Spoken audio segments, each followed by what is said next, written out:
couldn't put the food in their mouth. And he saw that everyone was struggling, but couldn't eat.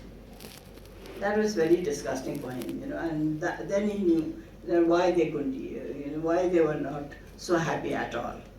And then again he was given the chance to go to heaven. And the same scenario, the same table, the same food, the lights, beautiful music, everything the same. And then the bell rang again and the people came. And when the people walked in, they all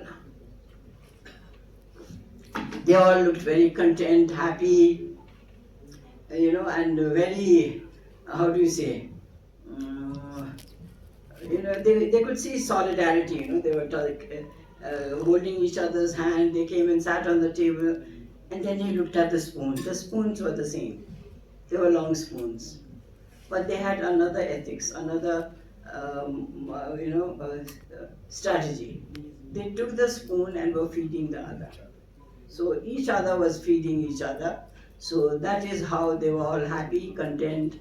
So there comes, the difference was only the spoon. And that spoon for me is the ethics. What you decide, how you decide. Do you want to do it yourself and just eat yourself? It's for me, myself, and as the chief guest was talking about earlier, or is it for the society? Is it for another human being? That is what the spoon. So it was the story I was relating was the spoon, but for us, that spoon is the ethics. It was just the use of the spoon, And the other example I want to give you is a very, someone very close to me related this to me. It was my grandson. He studied in Ratha Bangla, and he was giving SLC. So while giving SLC, then you are sure, there are a lot of different schools where you go and give your exams. So this guy went, and while he was giving his exams, there was so much noise going on, and almost every child had chit in their fingers, and they were going around, and he was finding it so unethical, and he couldn't kind of digest it. He just couldn't digest it. And then he came back and he was relating the story that he could have, one of the chits, he could have pulled, he could have borrowed one of the chits and used it.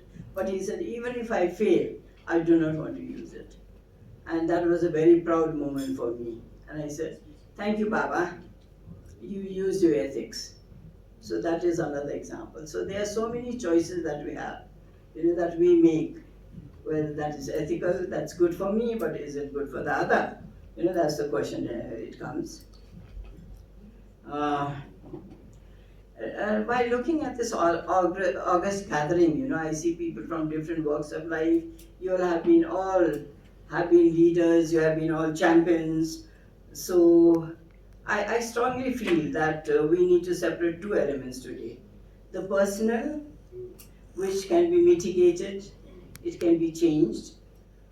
But as most of us here are change agents who are holding important positions in society and are different development actors, be it finance, be it, the social, in Rotary, all the works you are doing, the way you are mentoring the incoming generation, that's so much noteworthy. So as different actors, be it in the public or private domain, we are all working for a positive change for the progress of Nepal, which we definitely need a holistic approach. We have several times faced ethical dilemmas and conflict in different chapters of our life. If we peep into business ethics, there's a clear altruism and egoism which benefits one set of individuals and the others weigh the cost. Let's take a simple example of building a factory. Let's say in Sitapaya, you want to build a factory. So, the ethics is you are supporting employment to that community. So many men, women will get to work.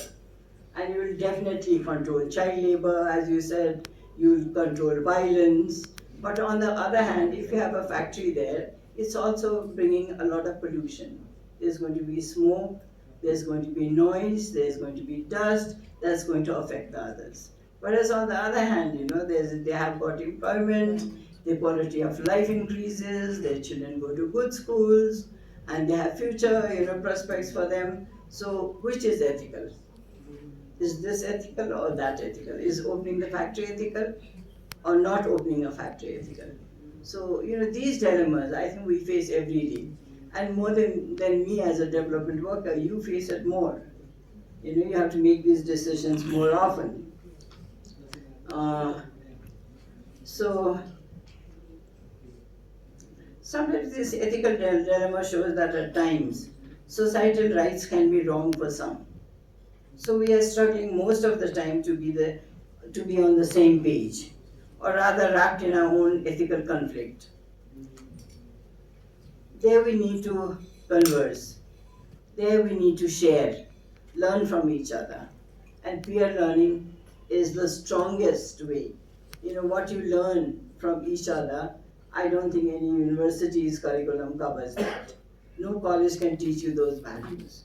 So that peer learning can really happen.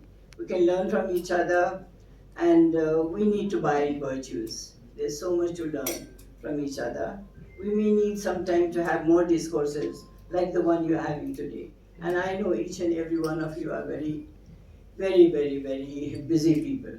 But you made time pre-Dasai, one day pre-Dasai to be in this room. That shows your commitment, it shows your dedication, how much this theme matters to you, right?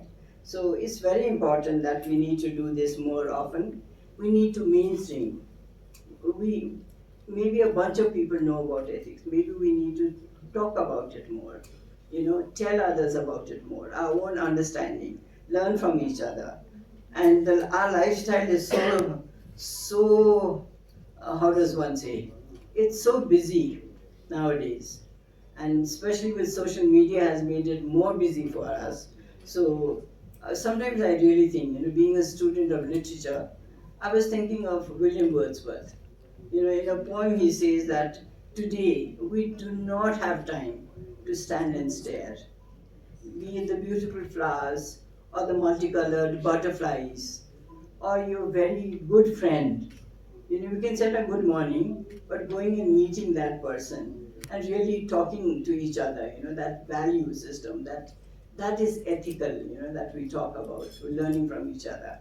So I really feel that if there is one point that we can show, a bull's eye you can hit for world peace, is ethics.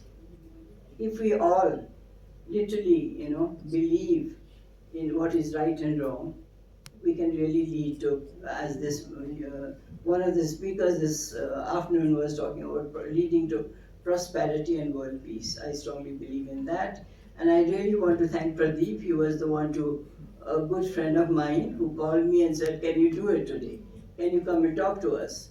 I'm hosting a very important meeting, a regional meeting of very marginalized women home-based workers. So I still have to go back and wrap up, but I look at this as a wonderful opportunity.